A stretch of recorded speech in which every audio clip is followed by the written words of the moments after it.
నన్ను క్షమించు, నన్ను క్షమించు. మనసులో ఉన్న బరువంతా తీరిపోయింది.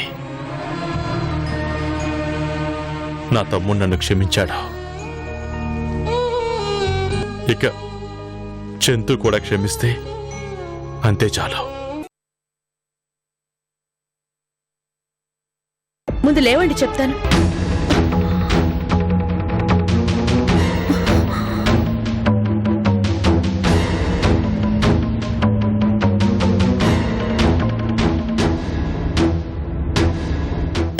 ఏమండి ఏమండి మిమ్మల్ని, ఏమండి మిమ్మల్ని, లేవండి.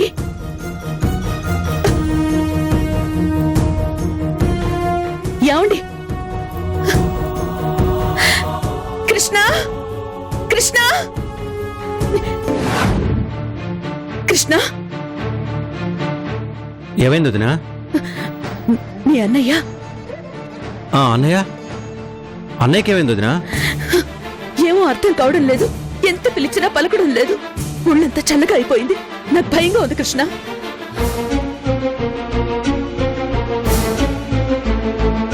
అన్నయ్య, అన్నయ్య, అన్నయ్య లే అన్నయ్య, అన్నయ్య, అన్నయ్య, అన్నయ్య లే అన్నయ్య, అన్నయ్య, అన్నయ్య, అన్నయ్య ఏమైంది అన్నయ్య?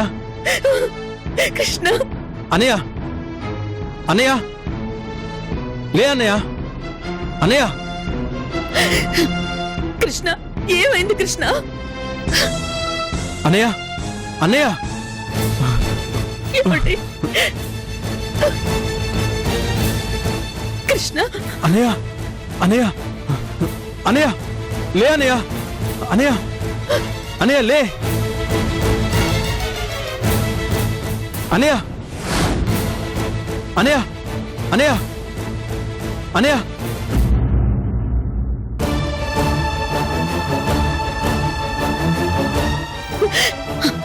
కృష్ణ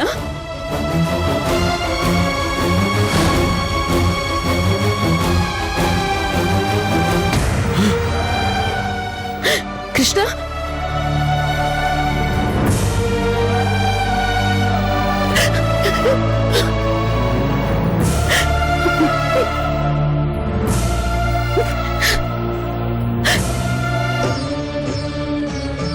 వదినా, అన్నయ్య మనల్ని వదిలిపెట్టి వెళ్ళిపోయాడు వదినా.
ఎంత పని జరిగిందన్నయ్య. ఇందుక నన్ను దూరంగా పెట్టి ఏడిపించింది. ఈరోజు నన్ను వెతుక్కుంటూ వచ్చి నాకు ఇంత పెద్ద శిక్ష వేస్తావా అన్నయ్య?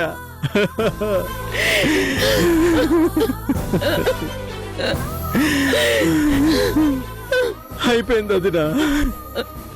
నా జీవితంలో నాకున్న పెద్ద దిక్కు వెళ్ళిపోయింది. నన్ను తిట్టడానికైనా కొట్టడానికైనా నన్ను చేరదీయడానికైనా నా రక్తం పంచుకు పుట్టిన అన్నయ్య ఉన్నాడనే ధైర్యం ఉండేది. ఇప్పుడు ఆ ధైర్యం శాశ్వతంగా దూరం అయిపోయింది వదినా, దూరం అయిపోయింది.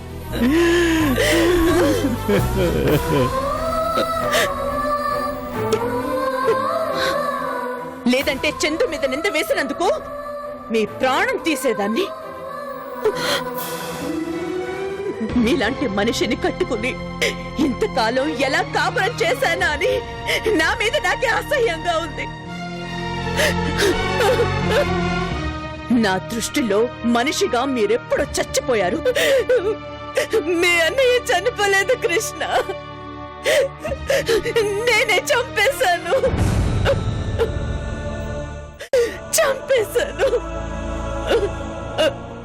అవును, నేనే ఆయన్ని మాటలతో హింసించి చంపేశాను. ఈ పాపం నాదే, నాదే. వదినా, నేనెంత పాపిష్టిదాన్నో తెలుసా? ఆయనకి చందు గురించి నిజం తెలియక నోటికొచ్చినట్టు అనేస్తుంటే తిట్టాను.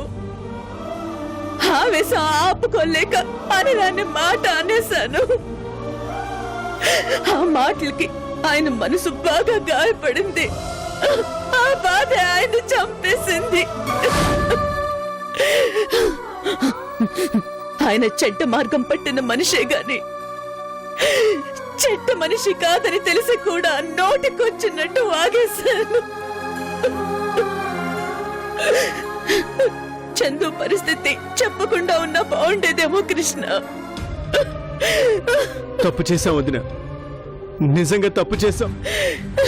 చందు అంటే అన్నయ్యకి ఎంత ప్రేమో తెలిసి కూడా ఆ నిజం చెప్పి మనమే చేతులారా అన్నయ్యని దూరం చేసుకున్నాం.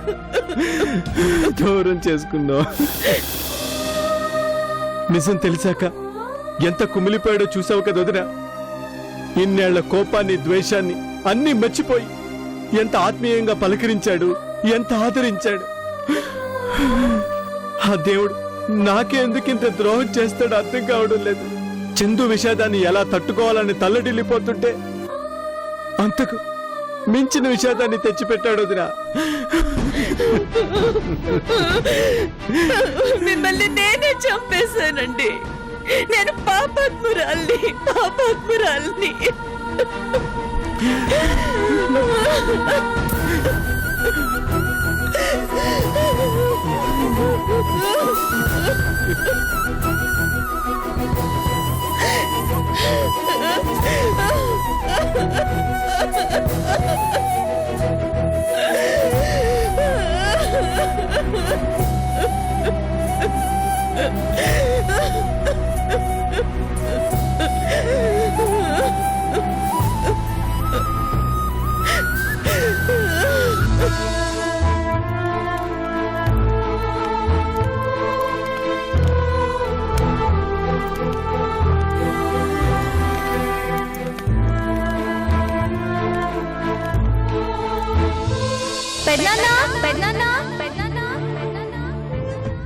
ఆగు పెద్దనాన్న.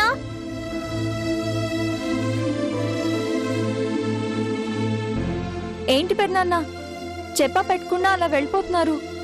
లేదమ్మా, నువ్వేదో పనిలో ఉన్నావు, అందుకే వెళ్తున్నాను. నాకు తెలుసులే పెద్దనాన్న, నాన్నంటే మీకు పడదు, అందుకే అక్కడ ఉండకుండా వెళ్ళిపోతున్నారు కదూ.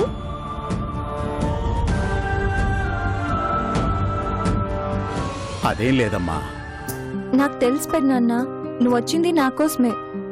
నీకు నాన్నకి మధ్య మాట లేకపోయినా కేవలం నా కోసం ఈ ఫంక్షన్కి వచ్చావని నాకు తెలుసు. అవునమ్మా, నీకోసమే వచ్చాను. మరి నా చేత్తో అన్నం తినకుండా అలా వెళ్ళిపోతున్నా ఏంటి పెద్దనాన్న? నాన్నంటే పడదు, ఓకే. మరి నేనేం తప్పు చేశాను పెద్దనాన్న? నా కోసమైనా ఉండాలి కదా. రండి పెద్దనాన్న, వెళ్దాం. వద్దులే అమ్మా, నేను వెళ్తాను. వెళ్ళిపోండి. మీరు వెళ్ళిపోతారు, మీరు బాగుంటారు, మీ తమ్ముడు బాగుంటారు. కానీ మధ్యలో పాపం ఈ అమ్మాయి ఎంత బాధపడుతుందో ఎవరైనా పట్టించుకుంటారా చెప్పండి? ప్లీజ్ అండి, చిన్నపిల్ల కోసమైనా మీ పంతాలు పట్టింపులు మానుకోండి. ఈ అమ్మాయి మొహం చూడండి.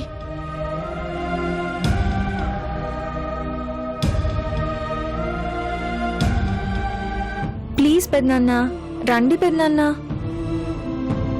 రండి పెద్దనాన్న, వెళ్దాం. సరే పదమ్మా. మా మంచి పెద్దనాన్న. థ్యాంక్స్ అండి. ఉమ్.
కృష్ణ, ఇలాంటి సమయంలోనే గుండె దిటవు చేసుకోవాలి.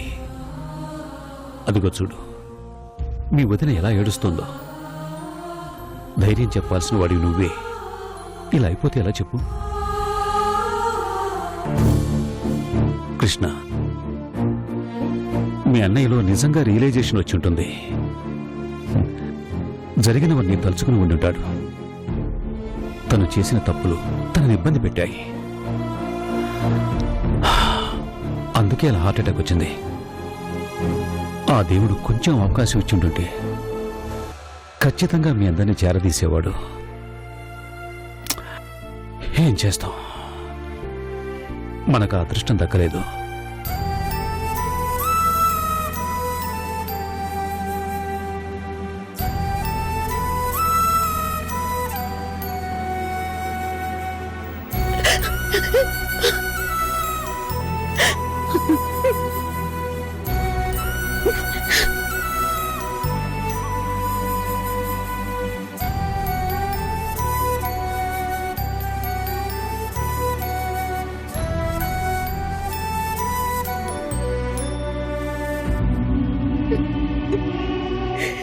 అర్చన, ఉదయం నుంచి నువ్వేమీ తినలేదు, పచ్చి మంచినీళ్ళు కూడా తాగలేదు. ఇలా అయితే ఎలా చెప్పు? నా మాట విను, కొంచెం ఎంగిలిపడు లే. నా వల్ల కాదు దినా, వద్దు, నన్నిలా వదిలేసాయి.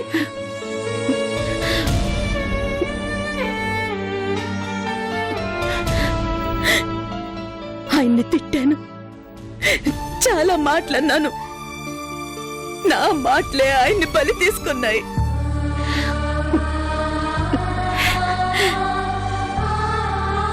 అందరికీ దూరం అయిపోతున్నారు, తనకి తెలియకుండా అందరినీ శత్రువుల్ని చేసుకుంటున్నారు అనే బాధలో అన్నానే గాని ఇలా జరుగుతుందని కళ్ళు కూడా ఊహించలేదు.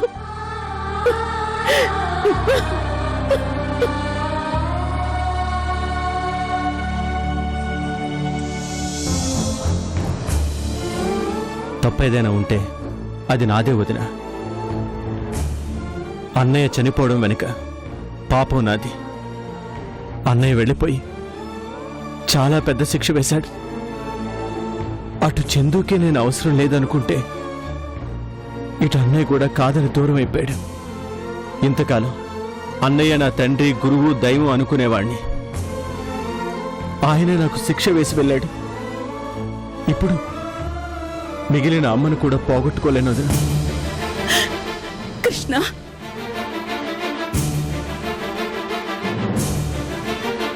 అవునర్చన, ఒకసారి కృష్ణ పరిస్థితి ఆలోచించు. నువ్వు కూడా తనకు అన్యాయం చేయకు.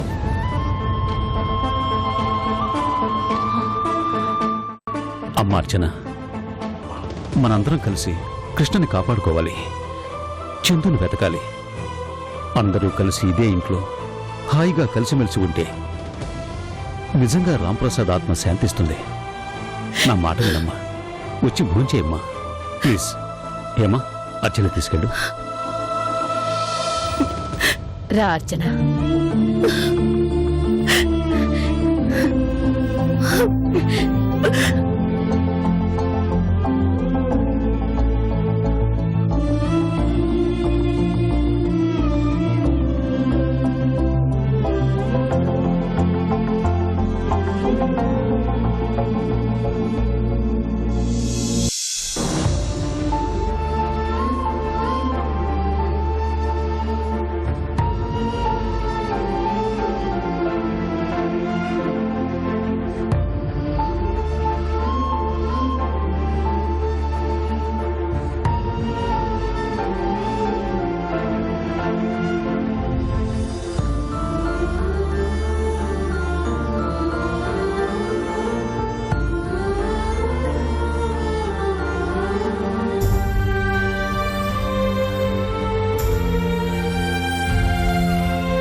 రాజా,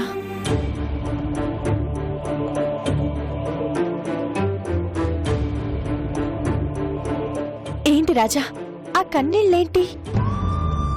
ఏ రాకూడదా? నేను మనిషిని కాదా? నాకు బాధంటే ఏంటో తెలుసు. మనిషి పోతే ఆ బాధను తట్టుకోవడం ఎంత కష్టమో నాకు తెలుసు. ఎవరి గురించి బాధపడుతున్నా? ఆ రాంప్రసాద్ గారి గురించా? ఉమ్, అయినా ఆయన గురించి నువ్వు బాధపడటం ఏంటి రాజా? ఏ నేనందుకు పనికిరానా? అది కాదు రాజా, ఆయనంటే నీకు పడదు, ఆయనకి నువ్వంటే పడదు కదా. పడకపోవటానికి మా ఇద్దరి మధ్య ఉన్నది బిజినెస్ గొడవలే కానీ వ్యక్తిగతంగా నాకు ఆయన మీద ఎటువంటి ద్వేషం లేదు మాధవి. నేను పొల్లాచిలో ఉండగా ఒక్కరోజు అనుకోకుండా ఆయనతో గొడవ పడ్డాను. కొట్టేస్తాడంట్రా. ఇక్కడేమన్నా గాజులు తొడుక్కొని కూర్చున్నామా నువ్వు కొడితే కొట్టించుకోవడానికి? చూసింది చాలు గాని వెళ్ళు. చాలా చిల్లరగా ప్రవర్తించాను. అది ఆయన మనసులో బాగా నాటుకుపోయింది. తిరిగి లల్లి విషయంలో అది ఇంకా బాగా పెరిగింది.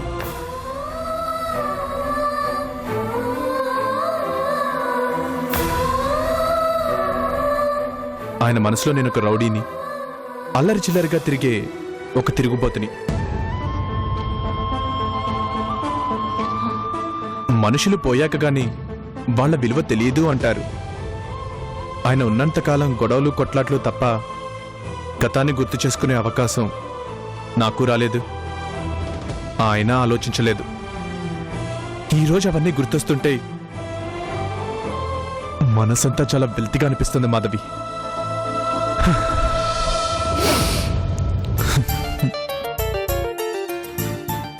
ఊరుకో రాజా.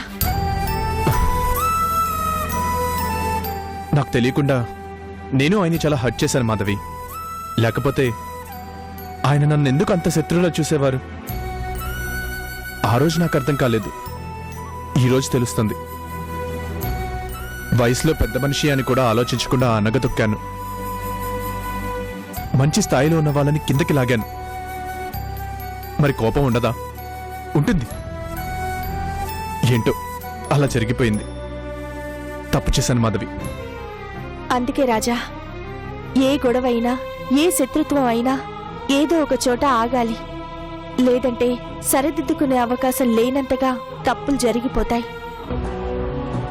ఏదేమైనా నేను ఈరోజు ఈ స్థాయిలో ఉన్నాను అంటే దానికి కారణం మాత్రం ఆయనే మాధవి.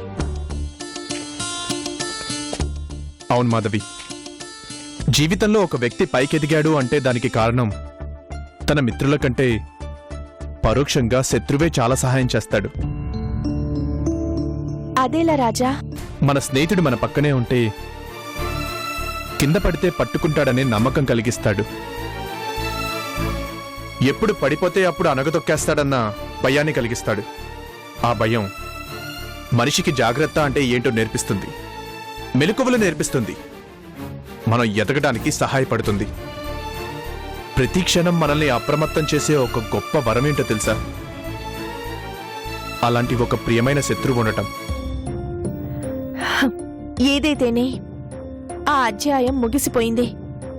కానీ ఆయన పోయే ముందు మీ ఇద్దరూ కలిసి మాట్లాడుకుంటే బావుండేది.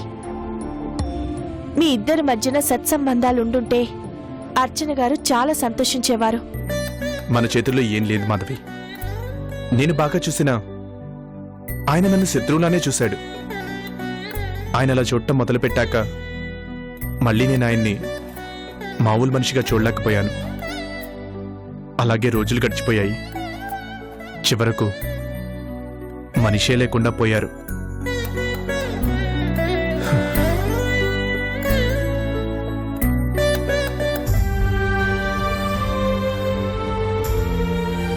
పాపం అర్చన గారు ఈ కష్టాన్ని ఎలా భరిస్తారో ఏంటో.